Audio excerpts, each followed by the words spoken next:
Arkadaşlar biz ne yapıyoruz bilemezsiniz şu anda.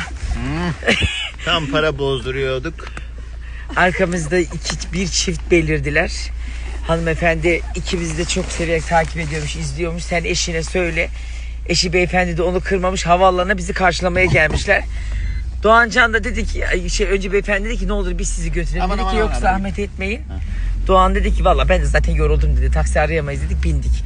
Bu saatten itibaren başımıza bir şey gelirse, böbreğimiz çalınırsa abi önümüzdeki karı koca ne olur ne olmaz, ama çok teşekkür ediyoruz Encelik hanımefendiciğim.